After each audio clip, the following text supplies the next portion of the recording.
Assalamualaikum warahmatullahi wabarakatuh. Kembali lagi bersama saya, Mang Dayun, yang tentunya akan menemani teman-teman semua dengan sebuah cerita horor dan mistis. Dan untuk cerita kali ini, Mang Dayun akan menceritakan sebuah cerita yang berjudul Weton Kramat. Cerita ini ditulis oleh akun Facebook bernama Wamia.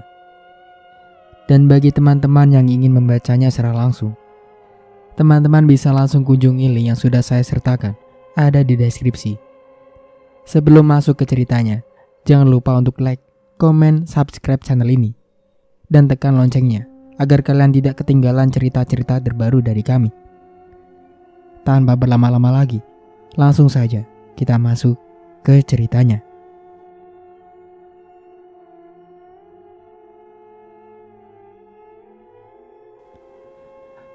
Sesudah mobil dititipkan, Petrus dan Yayu mulai menyusuri satu jalan rahasia. Mereka memasuki hutan. Makin ke sana makin menanjak. Langit berubah mendung kala keduanya beristirahat di kemiringan tanah. Yayu merasa risau, tapi Petrus menjelaskan bahwa cuaca di tempat itu suka berubah-ubah. Yayu lalu bersandar ke salah satu batang pohon. Ia merasa capek. Ini wajar, selain karena tubuhnya tidak sehat. Ia pun belum pernah mendaki bukit sebelumnya. Saat bersandar itulah, Yayu merasakan batang pohon yang disandari bukanlah batang pohon biasa. Seperti bernyawa, berbulu, dan volume batangnya membesar. Perlahan Yayu menggerakkan tangan ke belakang. Ia menyentuh batang pohon itu. Alangkah terkejutnya Yayu. Yang disentuhnya adalah kaki monyet raksasa. Sontak ia mendongak ke atas. Di sanalah Yayu menyaksikan tubuh monyet itu menjulang tinggi, melebihi tingginya pohon-pohon sekitar. Monyet itu berwarna abu-abu, menatap penuh amarah. Yayu berteriak. Baru ia sadar itu adalah siluman. Namun belum habis teriakan keluar dari kerongkongannya, Petrus dengan cekatan membekap mulut Yayu. "Apapun yang kita lihat, jangan pernah bersuara," bisik Petrus di telinga Yayu.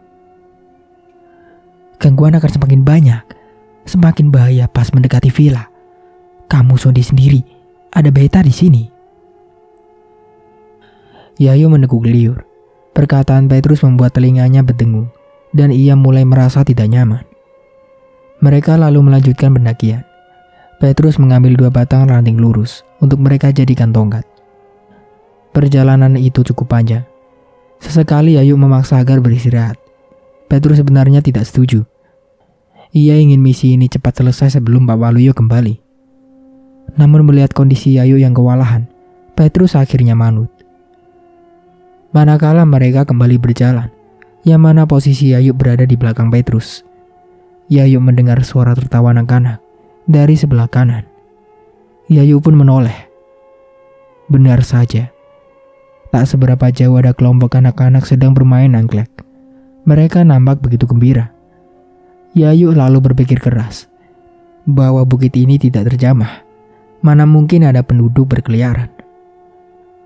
Yayu kembali menoleh. Kali ini dia hendak berteriak lagi.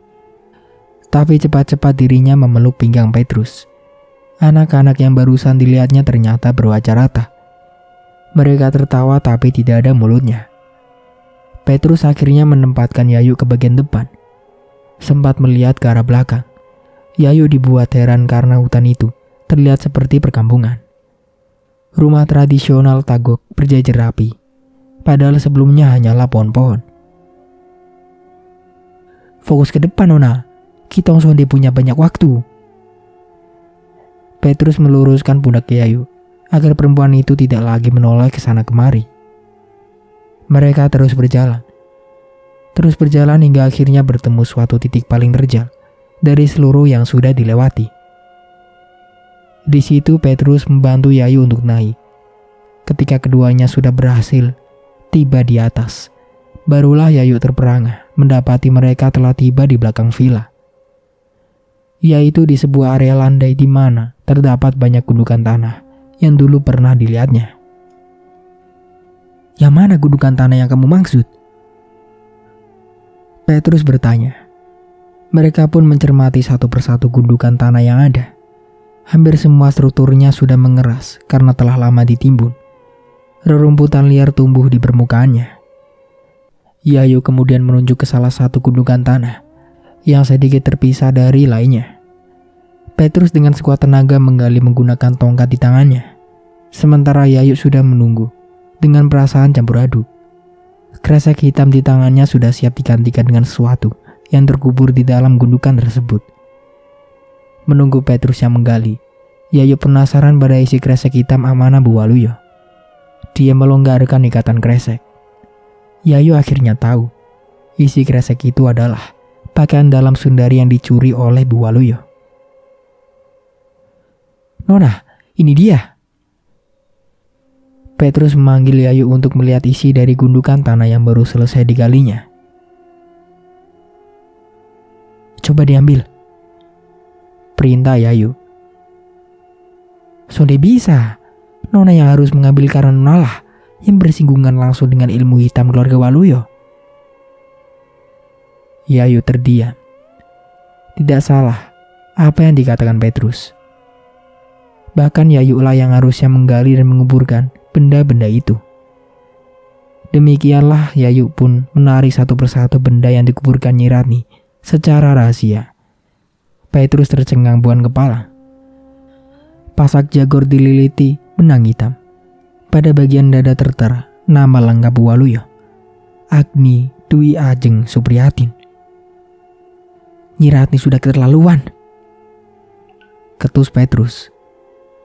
Yayu bersikap biasa. Dia lalu memberitahu Petrus bahwa dirinya yang membocorkan perkara ini pada Waluyo. "Rasakan pembalasan ini, wahai tua bangka," ucap Yayu lantas menguburkan pakaian dalam Sundari ke dalam galian itu. "Senjata makan tuan," imbu Petrus. Mereka berdua lalu mengamankan pasak jagor yang tertera nama Bu Waluyo untuk dibawa pulang. Setidaknya Bu Waluyo harus melihat dengan mata kepala sendiri barang bukti tersebut. Sedang gencar-gencarnya membentuk kembali gundukan tanah seperti sedia kala, tiba-tiba terdengar suara cekikan tawa dari kejauhan. Petrus dan Yayu sontak memindai tatapan mereka ke sumber suara. Di sanalah, tepat di sisi sebuah pohon, Nyi Ratni mengikik begitu menyeramkan. Rambut panjangnya tergerai menutupi sebagian wajah, mirip kuntilanak. Petrus dan Yayu tercekat. Apa yang harus diperbuat? Nyi Ratni tidak berhenti mengikik. Semakin Yayu dan Petrus ketakutan, makin menjadi-jadi kengerian dibuatnya. Logika Petrus tersentil. Jika benar Nyi Ratni, mana mungkin dia cuma mengikik? Setidaknya tua bangga itu akan marah dan mengeluarkan kata-kata kasar karena ketahuan nyelonong ke kawasan villa tanpa izin. Petrus curiga sosok itu hanyalah hantu, sehingganya dia dilempar 3 kantung kamboja ke arah Nyi Ratni. Sosok tersebut menguap, lenyap bersama kikikan seramnya. Yayu menghela napas panjang. Petrus mengusul agar secepatnya mereka pulang. Tentu saja pulang melewati hutan yang sama, yang mana kini treknya menurun. Di sela-sela gemerasak dedaunan oleh langkah kaki mereka yang terburu-buru, Yayu berceloteh bingung. Sesuatu masih mengganjal pikirannya. Saya kok heran sama Nyi Ratni. Dia masih hidup, tapi jin korinya gentayangan kemana-mana. Petrus tertawa. Dia melirik wajah manis Yayu. Ya namanya juga dukun. Manusia tulen saja bisa dijadikan ingon, apalagi jin korin. Yayu menatap Petrus. Untuk sekian waktu mereka saling bertatapan. Lalu Yayu mengangguk setuju pada pendapat Petrus. Keduanya pun melanjut perjalanan. Menjelang surup, mereka beristirahat sejenak. Yayu duduk di tanah seraya menjulurkan kedua kakinya. Sementara Petrus masih berdiri tapi dalam sikap santai. Petrus tertawa dan berkata, ternyata misi ini sonde sulit. Tenggat waktu masih besok tapi hari ini sudah beres. Ya udah, Doro ibu pasti senang, ucap Yayu yang masih letih. Petrus kembali tertawa. Dia menganggap tugas yang diberi Bu Waluyo terlampau mudah untuk diselesaikan. Akan tetapi mendengar tawa Petrus yang terkesan meremehkan, Yayu merasakan sesuatu yang sedang mengawasi mereka. Yayu menoleh ke belakang. Tak ada siapa-siapa di sana. Namun perasaan khawatir kini membuat Yayu gelisah. Sekitar jam 7 malam usai beristirahat, keduanya bergerak turun. Struktur tanah yang gembur membuat Yayu dan Petrus harus ekstra hati-hati menapak. Salah-salah kaki bisa terjerembab. Senter yang dipakai Petrus adalah senter berkelas militer, terang benderang serta menjangkau ke segala arah. Harusnya untuk turun hanya memakan waktu 4 jam, namun ternyata sudah lebih dari 10 jam. Mereka hanya berputar-putar di titik yang sama. Nona, lihat, sudah 4 kali kita melewati pohon ini. Petrus menyoroti sebuah pohon besar dengan lagu khas yang membuat bentuknya mudah diingat. Yayu terdiam. Kedua kakinya teramat pegal, tubuhnya sempoyongan. Ia bahkan tak mampu lagi berpikir macam-macam. Jam di pergelangan tangan Petrus menunjukkan pukul 5 pagi. Di atas sana langit mulai terang, sementara mereka belum bisa keluar dari hutan itu. Petrus memotivasi Yayu agar melanjutkan perjalanan. Kali ini tak bisa buru-buru mengingat kondisi Yayu yang sekarat. Pasak jagur di tangannya terpaksa dititipkan ke ransel Petrus.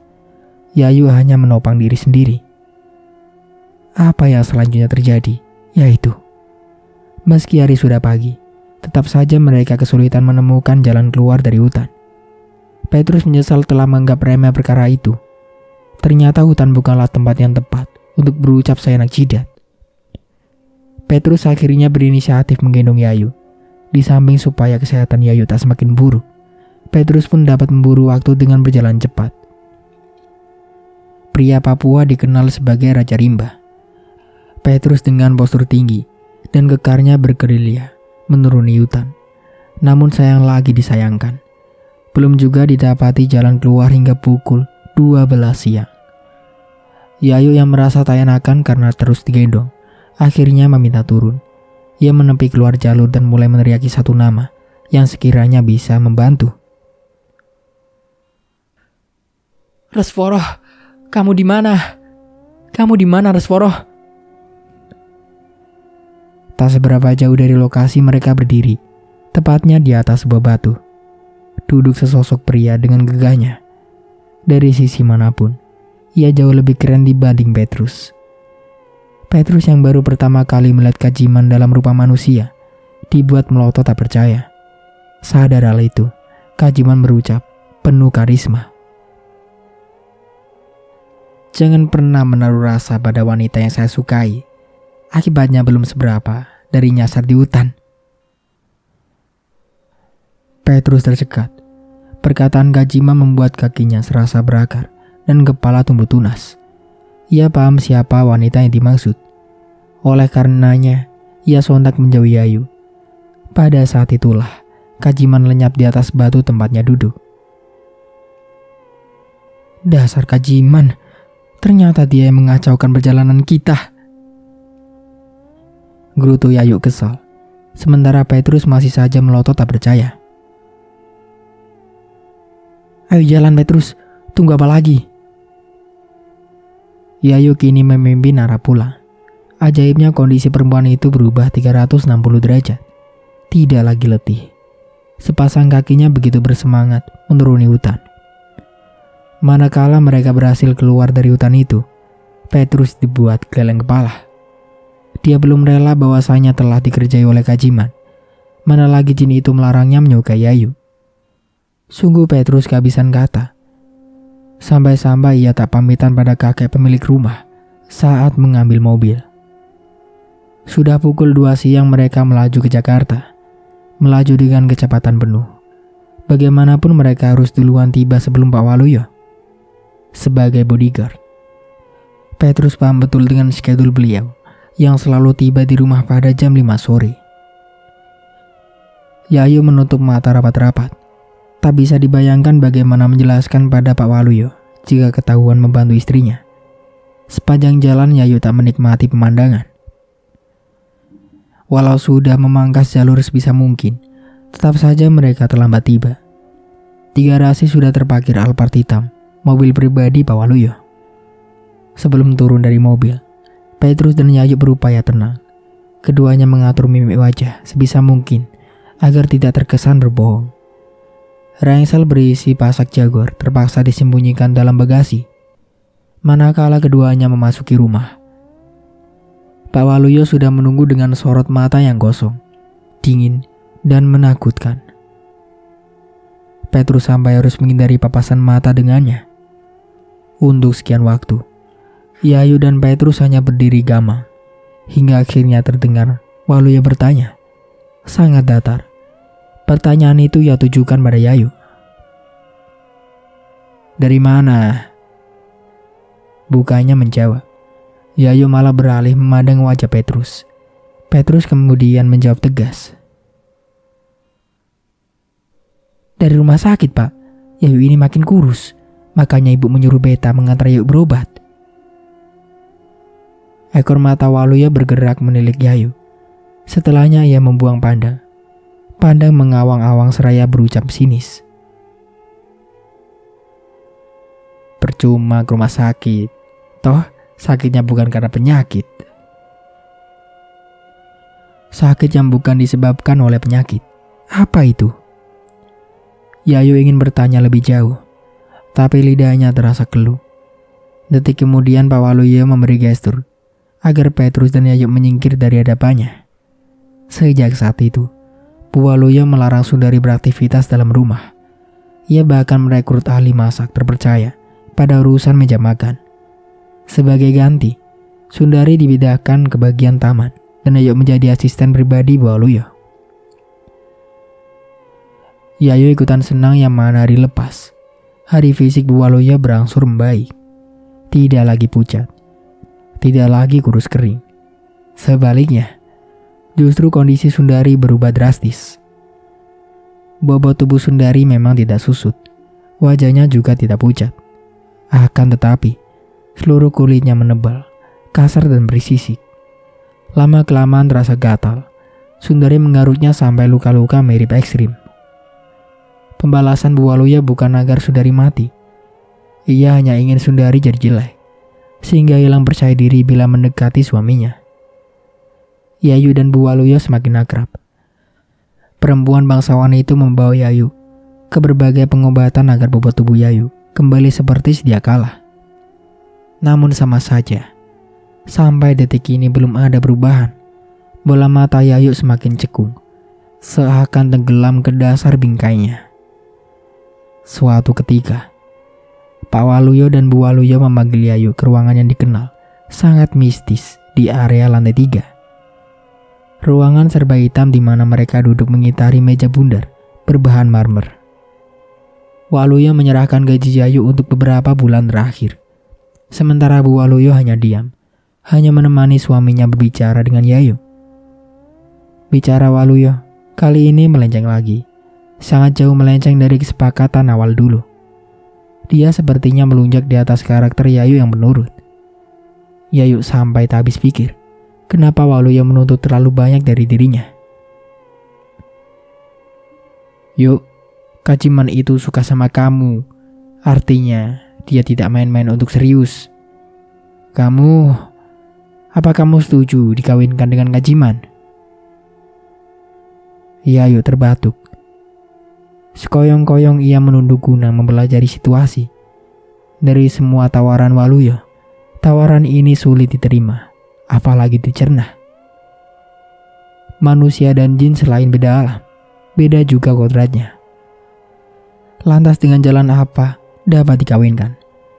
Yayu masih tenggelam dalam pemikirannya, hingga terdengar lagi Waluyo berucap, amat datar, amat mengintimidasi. "Dengan cara menjalani ritual khusus yuk, ritual perkawinan dengan bangsa jin." Yayu mendongak. Sepasang matanya memicing. Untuk sementara ia masih menahan untuk tidak menjawab. "Tapi sesudah dikawinkan, hidupmu gak akan sama lagi, gak seperti manusia normal lagi." Urai Waluyo dengan nada yang terkesan berhati-hati. Tubuh kurus Yayu seketika menegang. Refleks, ia menyaut marah. Jangan bilang kalau saya mau dijadiin ingon. Sama seperti Reswara yang dulunya adalah manusia kan? Usai berkata demikian, Yayu berkeringat halus. Baru kali ini ia lancang di hadapan Waluyo. Sementara Waluyo sepertinya terkejut mengetahui Yayu yang sudah tahu sampai sejauh ini. Oleh karenanya dia langsung merucap getir. Ini cuma tawaran aja yuk. Kalau nggak mau ya nggak apa-apa. Ya saya nggak akan mau Doro. Ini sudah terpaut jauh dari kesempatan awal kita. Lagian tugas utama saya sudah selesai. Sebaiknya saya balik aja ke kampung. Fisik saya juga makin hari makin kurus. Makin lemah Doro. Waluyo terdiam. Cukup lama ia merenung. Hanya bola matanya yang tergulir tak tenang. Seakan sedang memikirkan jalan keluar yang terbaik. Saat melihat ekspresi Yayu yang masih tegang, yang mana jelas sekali menolak tawarannya, Waluyo lalu mengakhiri pembicaraan itu. Ia meminta Yayu keluar dari ruangan mistis itu. Dari perjalanan turun ke lantai 1, di sepanjang anak tangga Yayu mencium wangi tubuh Reswara. Entah mengapa, ada aura kesedihan dan kekecewaan tersirat dalam wewangian itu. Yayu memilih acuh. Ia berusaha berpikir waras. Ada yang berubah pada hari-hari selanjutnya. Berubahnya silaturahmi yang membuat Yayu tak nyaman lagi tinggal di kediaman itu. Pasalnya Bu Waluyo kini menjaga jarak dengan Yayu. Bu Waluyo dan suaminya kerap mengobrol secara rahasia. Yang mana saat mengobrol mereka akan diam-diam menatap ke arah Yayu. Entah rencana apa yang sementara disusun. Yang jelas Yayu dibuat gelisah. Yayu mencari waktu untuk bicara dengan Waluyo. Tapi selalu saja situasinya tak tepat.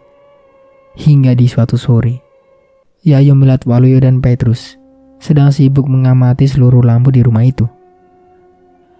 Dari lampu-lampu yang semula bermotif remang, menjadi lampu-lampu yang terang benderang.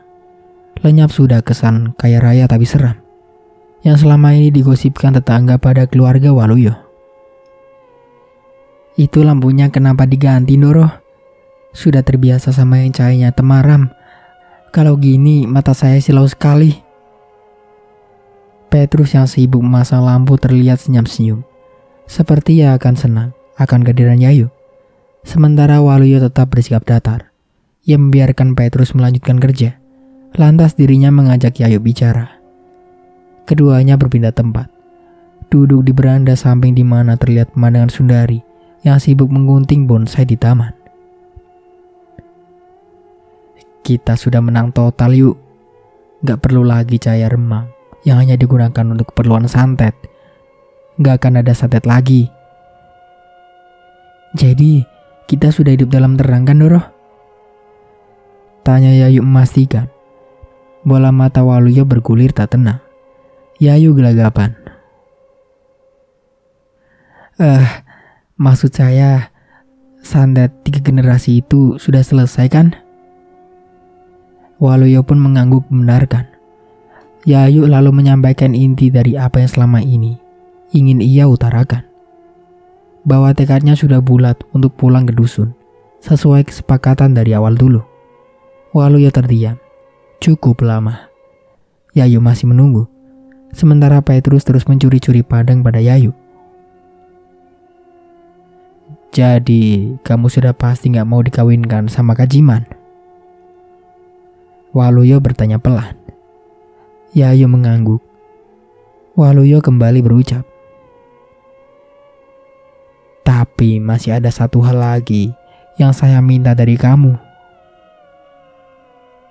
Iya, apa Doro? Kali ini bola mata Waluyo berbinar-binar. Seperti tak tahan untuk berbagi kemenangan.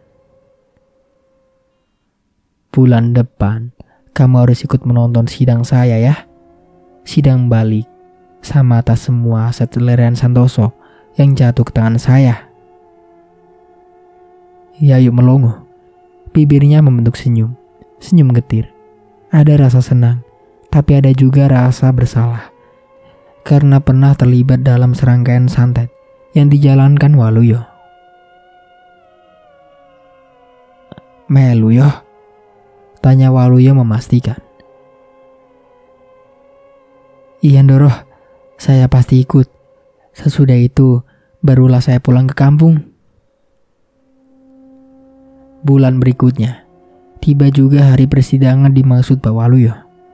Sebagai bentuk euforia atas kemenangan, semua pekerja di rumah Waluyo diboyong ke pengadilan untuk menonton jalannya sidang balik nama Aset De Santoso.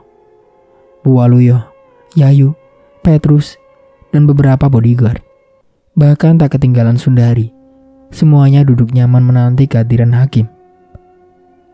Pak Waluyo sudah duduk di kursi tunggal di paling depan, dan 2 orang pengacaranya telah siap. 7 menit berselang, barulah hakim tiba dan segera memulai persidangan itu. Satu persatu aset keluarga Santoso dibacakan hakim, termasuk besaran nilainya dalam rupiah. Tak usah ditanya seberapa besar segenap aset De Santoso. Bu Waluyo sampai dibuat tercengang. Pasti telinganya berdengung mendengar kata triliun disebut berkali-kali oleh hakim. Semuanya berjalan lancar, mulus-mulus saja. Hingga kemudian sesuatu terjadi di ruangan persidangan itu. Tepat saat Pak Waluyo diminta membubuhkan tanda tangan atas semua aset De Santoso. Tadinya seorang pria muda tiba-tiba mendobrak masuk seraya menentang keputusan sidang. Pria muda berpenampilan necis dengan gurat Tionghoa terpilih jelas di wajahnya. "Jeskel Santoso," gumam Yayu hampir tak terdengar. Yayu ingat betul sewaktu bersemedi dahulu, bagaimana penglihatannya digiring ke ruangan Lerian Santoso. Saat itu Lerian sempat berdebat dengan Jeskel, cucunya ini. Cucu satu-satunya yang masih hidup.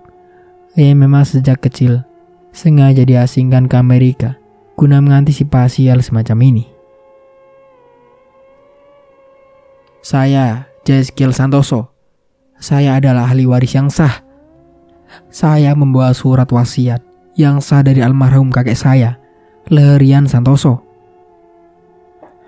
Teriaknya bergemuruh. Semua yang hadir menatap ke arahnya. Di depan sana, wajah Pak Waluyo berubah pucat pasi. Tentu saja guncangan ini adalah guncangan terhebat di luar prediksi sebelumnya. Manakala semua orang panik, hakim dan para pegawai pengadilan tetap tenang. Untuk sementara sidang dihentikan, dan mereka mulai memeriksa keaslian berkas-berkas yang dibawa Jeskel Santoso. Waluyo dan rombongan dimintai pulang karena butuh 1 minggu untuk hakim mendalami sengketa aset De Santoso. Sepulangnya di rumah, Waluyo jadi sering melamun. Ia masih belum percaya bahwa almarhum Lerian Santoso merahasiakan seorang cucu yang ada di luar negeri. Inilah yang membuat Jeskel lolos dari sequel santet 3 generasi yang dia mainkan Waluyo. Sementara Yayu sudah benar-benar jenuh dengan semua ini. Sampai kapan dia harus bertahan di kediaman Waluyo dengan kondisi tubuhnya yang memprihatinkan? Walau demikian, Yayu paham bahwa dalam diamnya Pak Waluyo, mungkin laki itu sudah merancang rencana baru. Seminggu kemudian, hakim mengumumkan bahwa semua berkas Jeskel adalah asli serta berkekuatan hukum. Mulai dari akte kelahiran, kartu keluarga, surat-surat perusahaan, hingga surat wasiat yang dibuatkan Lerian untuk Jeskel. Ternyata Jeskel adalah anak bungsu dari mendiang putra pertama Lerian Santoso, Edward Santoso, yang meninggal 3 tahun silam. Sejak kecil, Jeskel dimasukkan ke pusat pendidikan Kristen di Amerika, di mana ia diharuskan tinggal di asrama selama 12 tahun. Jeskel ini resmi menerima seluruh aset kekayaan mendiang kakeknya. Dia juga secara tegas menghentikan hubungan kerja dengan CV milik Waluyo. Tak ada lagi agenda yang mengharuskan kedua pihak berrelasi. Benar-benar putus hubungan kerja. Efek dari sekelumit masalah ini, CV milik Waluyo terancam gulur tikar. Banyak pihak menjadi hilang kepercayaan padanya. beredar rumor bahwa Waluyo adalah musuh di balik selimut. Orang yang telah lama ingin merebut perusahaan milik Lerian. Doroh, saya turut sedih atas semua kegagalan ini, ucap Yayu di suatu sore. Tapi bagaimanapun, saya harus balik ke kampung. Waluyo menatap lekat. Jangan dulu yuk, masih ada kejutan lagi. Dalam minggu ini, kita akan bertemu langsung dengan Jaiskill. Maaf, untuk apa Doroh? Netra Yayu membelalak, masih segar dalam ingatan. Bagaimana Waluyo bertemu dengan Robertan, sepupu Lerian yang kemudian ditembaki dan dibuang ke jurang. Yayu khawatir hal serupa terjadi pada Jaiskill Santoso. Gak usah banyak nanya, kalian semua ikut aja, biar tahu kalau saya gak sepenuhnya salah. Yayu terpaksa mengiyakan. Ia bertahan sebentar lagi, semata untuk meninggalkan kesan terakhir yang baik pada keluarga Waluyo. Dalam minggu itu Waluyo akan bertemu Jaiskill. Akan tetapi dalam minggu itu pula Sundari kabur. Kabur dari kediaman Waluyo dengan kondisi kulitnya yang sudah rusak parah. Efek dari pakaian dalam Sundari yang dikuburkan ke liang santet menggantikan pasak jagur Bu Waluyo. Efeknya tidak main-main. Selain membuat kulit tubuh Sundari menebal dan kasar, bak kulit badak bercula satu, perempuan itu juga hilang kewarasan. Kabur dengan kondisi mental terganggu tentu sangat berbahaya di kota sekelas Jakarta. Entah di mana keberadaan Sundari saat ini, ia pasti menggelandang tak jelas di jalanan. Sementara keluarga Waluyo tampil pusing. Waluyo adalah pribadi yang paling bahagia atas kaburnya Sundari. Semua itu terlihat jelas dari sorot matanya.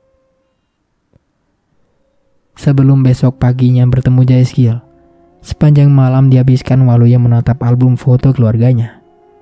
Sesekali ia menarik napas dalam-dalam, menahan isak sembari mengusap-ngusap permukaan foto mendiang orang tuanya. Bu Waluyo nampak menemani. Kedua tangannya memijat lembut pundak suaminya. Tepat jam 8 pagi, mereka sudah di perjalanan menuju lokasi yang belum mengetahui Yayu. Ada 5 orang di dalam mobil. Pak Waluyo, Bu Waluyo, Petrus dan 1 bodyguard lain. Tak ada pembicaraan sama sekali. Waluyo bahkan mengode untuk diam saat istrinya membuka obrolan. Setelah tiba, barulah mereka sadar bahwa sedang berada di sebuah pabrik. Pabrik besar memproduksi alat-alat berat dan berkakas proyek milik De Santoso. Lahan pabrik itu teramat luas, melebar ke samping dan memanjang ke belakang, hampir seluas 1 kecamatan. Gerbang masuknya berupa gapura bergaya Tiongkok. Belasan security berjaga di situ. Mereka tidak kekar apalagi sangar. Terlihat biasa-biasa karena memang berasal dari warga lokal di sekitarnya. Ternyata mereka sudah kenal sama Waluyo.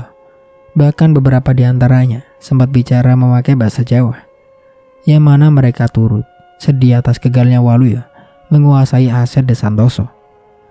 Yayu dibuat bingung, kok ada manusia normal yang mendukung sesuatu kejahatan. Mobil lantas bergerak memasuki sisi bagian dalam pabrik. Saking luasnya, pabrik itu memiliki banyak bangunan raksasa. Beda bangunan, beda pula jenis perkakas yang diproduksi.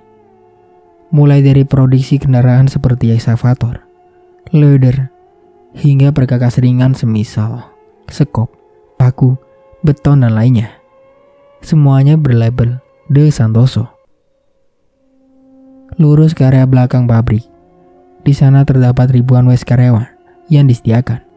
Petrus menemukan mobil, sementara Waluyo sibuk menelepon Jaiskill agar keduanya segera bertemu.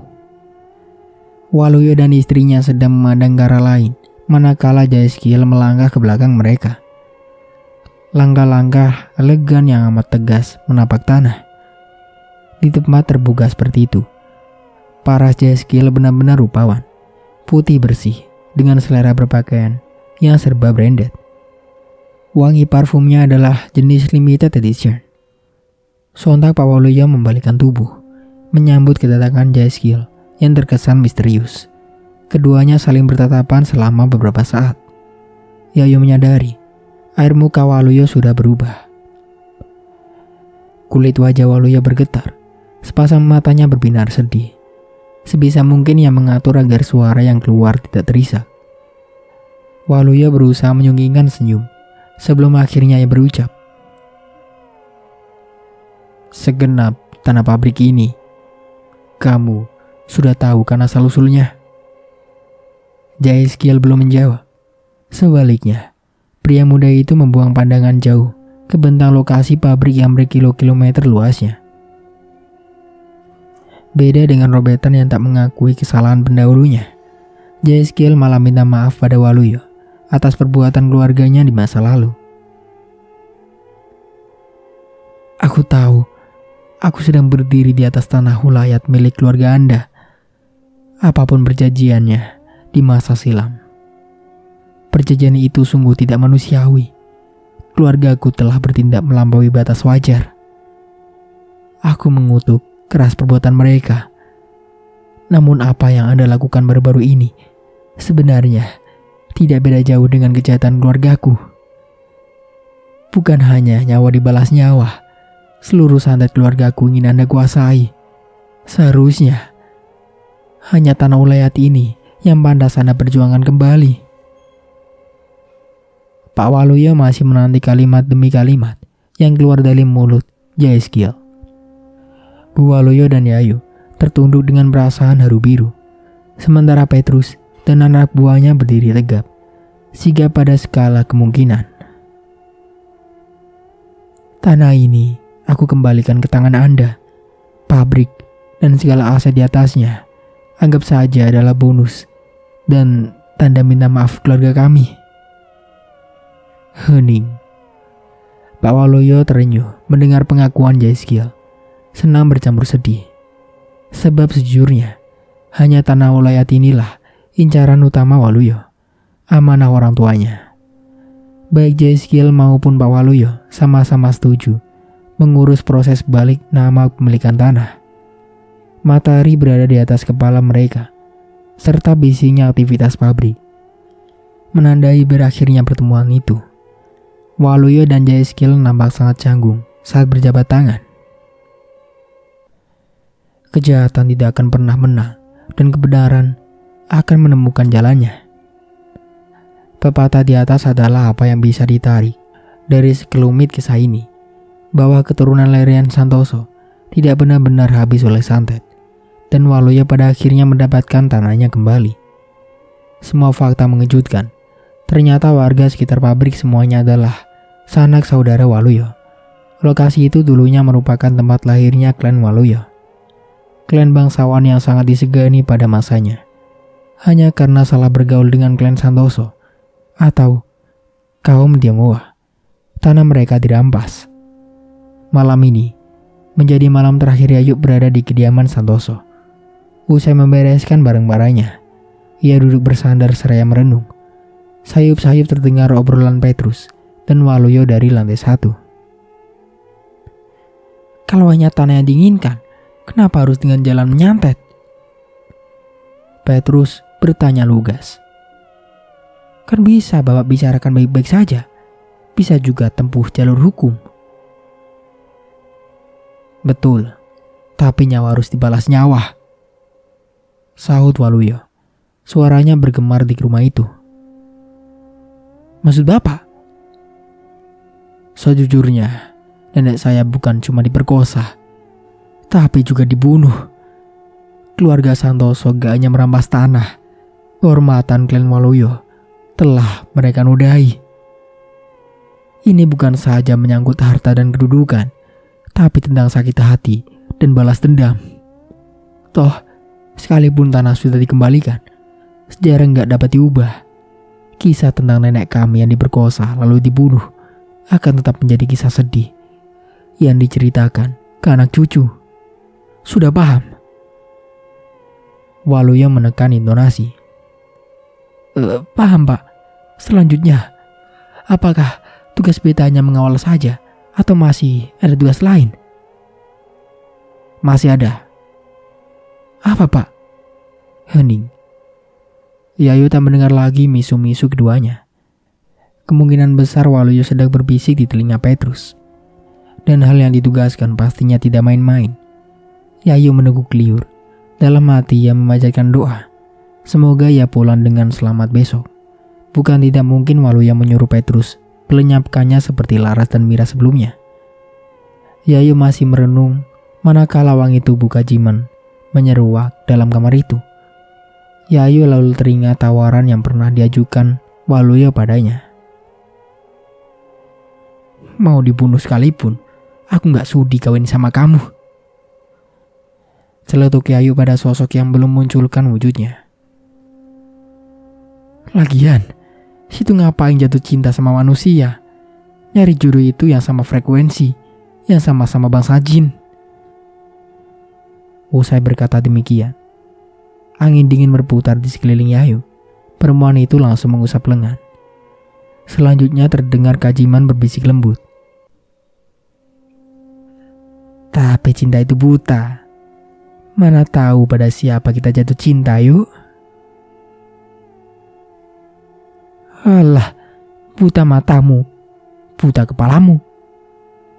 Hadi Yayu yang membuat Kajiman tidak bergelotek lagi. Pagi harinya, Yayu disuruh sarapan sebelum meninggalkan kediaman Waluyo. Waktu terasa lambat. Detak jantung Yayu jadi tidak karuan. Semakin tidak karuan lagi manakala Yayu memergoki Waluyo dan istrinya menatap sembunyi-sembunyi ke arahnya. Pak Sutri itu sudah menunggu di beranda depan bersama Petrus. Kucukupkan dulu ceritanya sampai di sini. Saya Mang Dayun pamit undur diri. Kurang lebihnya mohon maaf. Wassalamualaikum warahmatullahi wabarakatuh.